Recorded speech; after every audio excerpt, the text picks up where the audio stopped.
Hello friends, मैं doctor Dwarka. आज हम बात करने जा रहे हैं एक ऐसे विषय पर जिस पर जनरली लोग बात करने से कतराते हैं। लोगों को लगता है कि यार ऐसा भी हो सकता है क्या? क्या कोई भाई अपनी बहन के साथ यौन दुराचार कर सकता है या पिता पिता पुत्री के साथ कर सकता है? तो आज हम बात करेंगे इंसेस्ट और इसके मनोवैज्ञानिक दुष्प्रभाव क्या हो सकते हैं। तो ये बहुत ज़रूरी टॉपिक है, हर किसी को समझना चाहिए। मेरी ये जानकारी लोगों तक शेयर करनी चाहिए ताकि लोग न केवल इस तरह के अपराधों से अपने आप को बचा सके बल्कि इसके दुष्प्रभाव सोचें, इसके कितने डेंजरस इम्पैक्ट आते हैं, उससे भी अपने आप को बचा पाए। दोस्तों, सबसे पहले हम इस वीडियो में बात करेंगे इंसेस्ट क्या होते हैं, इस इंसेस्ट किसे कहा जाता है और इसके मनोवैज्ञानिक दुष्प्रभाव या मनोवैज्ञानिक विकार या मनोवैज्ञानिक बीमारियां क्या हो सकती हैं। दोस्तों, इंसेस्ट यानी कि कौटुंबिक व्यभिचार, यानी जब एक परिवार के यानी कि रक्त संबंधों में जब दो लोग आपस में यौन संबंध स्थापित कर ले, सेक्सुअल एक्टिविटीज करने लगे, तो इसे कौटुंबिक व्यभिचार कहा जाता है, अनाचार कहा जाता है। और लोग इस तरह के संबंधों की कल्पना भी नहीं करना चाहते। तो ये सामाजिक सांस्कृतिक रूप से ये निषेध है, अवैध है।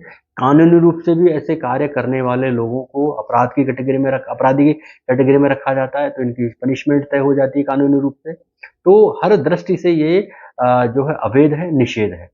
जहाँ तक हम बात करें कि ये क्यों किस तरह के रिश्तों में होते हैं, ये भाई बहन के द्वारा किए जा रहे हैं। आजकल हम आए दिन पढ़ते हैं कि बड़े भाई ने छोटे भाई बहनों के साथ इस तरह का यौन दुराचार किया, पिता ने पुत्री के साथ किया, या और जो खास रिश्ते हैं, जो ब्लड रिलेशन है, उनमें भी ऐसा पाया जाता है, जिनके बारे में मुझे बात करते हुए पीड़ा हो रही है।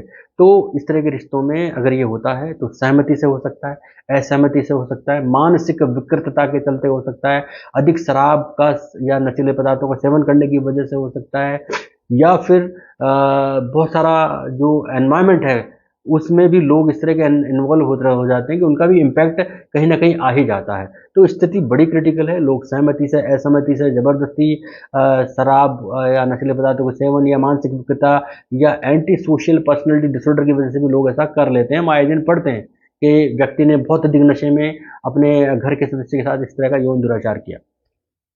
तो ये जो यौन दुराचार है, मनोवैज्ञानिकों का मानना है कि कौटुंबिक व्यभिचार या अनाचार यौन शोषण के साथ साथ होता है। ये एक दुराचार ही नहीं है, इसमें यौन शोषण भी होता है। ऐसा इसलिए क्योंकि ये कौटुंबिक व्यभिचार तब होता है जब एक बड़ा पारिवारिक सदस्य छोटे पारिवारिक सदस्य के साथ इस तरह के संबंध बनाता है, जिसमें वो कोई शारीरिक बल प्रयोग नहीं करता, केवल वो मोटिवेट करता है या इस तरह का एनवायरमेंट तैयार करता है कि वो उसके साथ संबंध बना ले और ये घृणित स्थिति पैदा हो जाए। तो ये एक यौन शोषण में भी आने वाला कार्य है, चाहे सहमति से हो चाहे असहमति से हो। वर्ल्ड वाइड इसको यौन अपराध की दृष्टि में की कैटेगरी में रखा जाता है। इसका पनिशमेंट तय है। मैक्सिमम देशों में इसको अपराध की दृष्टि से देखा जाता है, उसका पनिशमेंट तय है। और हमारे यहाँ सामाजिक सांस्कृतिक जो मूल्य है उसका तो घोर निंदा हो जाती है, घोर अनंदनीय कार्य हो जाता है। लोग कल्पना ही नहीं कर पाते, फिर भी हम आए दिन इस तरह की खबरें पढ़ते हैं, सुनते हैं। तो इसके मनोवैज्ञानिक दुष्प्रभाव या मनोवैज्ञानिक विकार या बीमारियां क्या क्या हो सकती है। दोस्तों, इस तरह के यौन संबंधों के बाद जो परिवार में हो सकते हैं, दो सदस्यों के बीच हो सकते हैं, एक ही ब्लड रिलेशन में हो सकते हैं, तो इसके बड़े गंभीर नकारात्मक प्रभाव पड़ते हैं। ऐसे जो अनाचार जिन लोगों के साथ होते हैं, ये बहुत ही नकारात्मक रूप से प्रभावित होते हैं। और जो परिवार के दूसरे सदस्य हैं, वो ये सोचने पे या वो इस तरह के भ्रमित हो जाते हैं कि क्या कोई घर का सदस्य दूसरे सदस्य के साथ इस तरह कर सकता है क्या? क्या इस तरह का घृणित कार्य कर सकता है, कि ये उनके हो जाती है। और अगर हम नैतिकता की बात करें तो नैतिक तर्क तो बिल्कुल टूट जाता है, नैतिकता जीरो लेवल पर आ जाती है, क्योंकि इस तरह के अनाचार के अनुभव करने वाला व्यक्ति ये समझने का प्रयास करता है कि आखिर मेरे साथ ऐसा क्यों किया गया, ऐसा क्या वजह रहा। तो ये एक बहुत ही कॉम्प्लिकेटेड स्थिति, ये तो तब है जब जबरदस्ती होता है। और बहुत से मामलों में घर का एनवायरनमेंट खराब होता है या जो बहुत अधिक नशीले पदार्थों का सेवन होता है, वहां तो सहमति से ही हो जाता है। तो ये बड़ी विकट स्थिति है।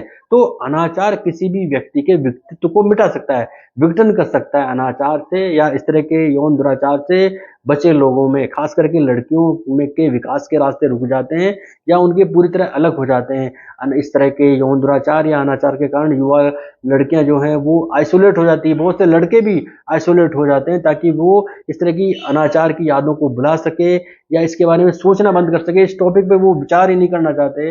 तो खासकर जो गर्ल्स होती हैं उनकी शारीरिक प्रक्रिया तेज हो जाती है, जिससे उनमें हार्मोनल असंतुलन हो जाता है। तो अनाचार के शिकार जो लोग होते हैं उनके बाद के जीवन में, जैसे किसी गर्ल्स के साथ अनाचार हुआ, पारिवारिक अनाचार हुआ, और फिर उसके बाद वो उनका शादी हो गई, तो बाद के जीवन में वो यौन सुख प्राप्त नहीं कर पाती है, क्योंकि उसमें जो प्लेजर होता है वो खत्म हो जाता है, वहाँ उसके पेन की स्थिति आ जाती है, क्योंकि जो पास्ट है, जो भूतकाल का जो उसका अनुभव है, वो उसको विचलित करता है। तो पेनफुल स्थितियाँ होती हैं, महिलाएँ इस तरह की स्थिति से भाग जाना चाहती हैं, अलग हो जाना चाहती है, यहाँ तक कि वो इस तरह के संबंध ही नहीं बनाना चाहती। तो अनाचार के कारण या इस तरह के यौन संबंधों के कारण एक व्यक्ति में आत्मघृणा की स्थिति हो जाती है, वो अपने आप से घृणा करने लगता है। अनाचार के कारण व्यक्ति ये सोचने लगता है, इससे ये स्थिति हो जाती है कि मुझसे गलतियाँ नहीं हुई, मैं खुद ही गलती हूँ। यानी वो सारा दोष खुद पे दोषारोपण करने लगता है। तो अनाचार के शिकार जो बच्चे हैं या लड़कियाँ हैं, वो अपने आप को दोषी ठहराने लगते हैं। अपराध बोध की उनमें स्थिति आ जाती है, वो आत्मघृणा से जूझ रहे होते हैं। तो अधिकांश और अनाचार के शिकार जो लोग होते हैं, उनके जो घरों की स्थिति होती है कि वो अपने, क्योंकि ये एक मौन अनाचार है, मौन अपराध है। घरों में छुपकर और बड़ी स्थितियों में, ऐसी क्रिटिकल स्थितियों में होते हैं कि लोग किसी से डिस्कस नहीं करना चाहते, परिवार के लोग किसी को पता भी नहीं लगाना देना चाहते। तो इसकी वजह से इसकी गोपनीयता बहुत बड़े लेवल पर है, व्यापकता है, पता ही नहीं लग पाता कि किस घर में क्या हो रहा है, कहाँ क्या नहीं हो रहा। तो ये अपने आप में बहुत स्थिति है। जो विक्टिम होता है वो ये सोचता रहता है कि मेरी बात मैं पीड़ा मैं झेल रही हूँ, या सामने वाले को तो कोई फर्क नहीं है, ये तो कह रहा है कि नॉर्मल, मतलब वहाँ घर के जो सदस्य हैं वो इसको नॉर्मल विषय बताकर इस फाइल को बंद करना चाहते हैं, जबकि ये गलत है। तो ये स्थितियाँ हैं, तो लोग जब तक ओपन नहीं आएँगे, खुद आगे बढ़कर नहीं आएँगे, इस तरह के प्रॉब्लम को कम करना मुश्किल हो जाएगा। तो लोगों को आगे बढ़ना चाहिए, किसी को पता लगता है तुरंत इसको पुलिस तक जानकारी जानी चाहिए। तो इसकी बड़े क्रिटिकल स्थितियाँ हैं। तो ऐसे लोगों के साथ, जिनके साथ अनाचार हो जाता है, उनको सोने में कठिनाइयाँ होती हैं, उनको नींद नहीं आ पाती, उनको बुरे सपने आते हैं और वो बिस्तर से उनको उठने में कठिनाइयाँ होती हैं, उनके अंदर सुसाइड के थॉट्स आते हैं, बहुत से मामलों में वो सुसाइड की कोशिश करते हैं और उनमें बहुत ही गंभीर सैडनेस आ जाती है। इस तरह के यौन दुराचारों के प्रभावों से निपटने के लिए लोग नशीले पदार्थों का सेवन करते हैं, बहुत अधिक मदिरापान करने लगते हैं और इसके उन पे अलग स्थितियाँ बिगड़ने लगती हैं, उनके अलग इफ़ेक्ट आते हैं। तो ऐसे लोग जिनके साथ ऐसे यौन दुराचार, पारिवारिक यौन दुराचार होते हैं, वो फ्लैशबैक में जाते हैं, तो उनके मस्तिष्क को झकझोर देने वाली स्थिति हो जाती है और वो अपने आप में बहुत क्रोधित महसूस करते हैं, चिड़चिड़े महसूस करते हैं और उनमें अपने आप को दूषित होने की गहरी भावना आ जाती है और वो अपने आप में कम आत्मसम्मान महसूस करते हैं और उनमें बहुत सारे भोजन विकार, खाने-पीने की छूट जाती है, खाने-पीने से संबंधित बहुत सारे विकार हो सकते हैं, क्रोनिक पेन, लगातार दर्द की स्थिति को वो गुज़रते हैं। तो उनमें बहुत सारी स्थितियाँ हो जाती हैं। इसके अलावा ऐसे लोगों में पीटीएसडी हो सकती है, चिंता विकृति हो सकती है, गहरी चिंता विकृति हो सकती है, जो लगातार क्रोनिक स्टेज में हो सकती है। इसके अलावा ऐसे लोगों में ओसीडी की स्थिति हो सकती है। लगातार इस तरह के विचारों से घिरने से वो ओसीडी की स्थिति से गुज़र सकते हैं और इनमें जो है ये बहुत सारी जो कॉग्निटिव विकृतियाँ हैं, जो कॉग्निटिव जो डिसऑर्डर्स हैं, वो इनमें देखे जा सकते हैं। इसके अलावा इनमें भ्रम, डिल्यूजन्स की स्थिति आ सकती है, जो उनको बहुत ही पेचीदगी की तरफ ले जा सकती है और अगर ऐसे लोग घर छोड़ देते हैं तो ये गरीबी, बेरोजगारी, मुफलिसी से भी जूझते हैं। तो हर दृष्टि से ये नुकसान ही नुकसान की स्थिति है। शारीरिक, मानसिक, पारिवारिक और आर्थिक हर दृष्टि से उनको नुकसान है और जो व्यक्ति ऐसा करता है, अगर वो अपराधी तो है ही, अगर उसका पता लगता है और अगर वो पुलिस तक कार्रवाई जाती है तो वो उसको सज़ा मिलती है।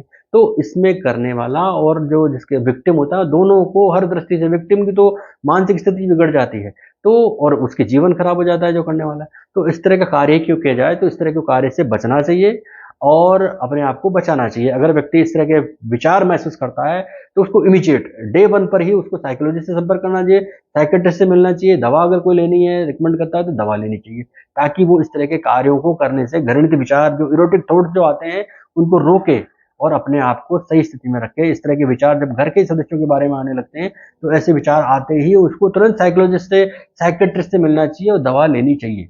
तो वो इस तरह के घृणित कार्यों से अपने आप को बचा पाएगा, रोक पाएगा, इस तरह के अपराधी होने से अपने आप को बचा पाएगा। मेरा वीडियो यहीं तक था। आपको कैसा लगा, कितना ज़रूरी लगा, किस व्यक्ति के साथ कौन-सी समस्या ऐसी हो रही है, अगर हो रही है तो मुझे कमेंट करके बता सकते हैं, अपनी समस्याओं का ज़िक्र कर सकते हैं, सॉल्यूशन ले सकते हैं। धन्यवाद, नमस्कार।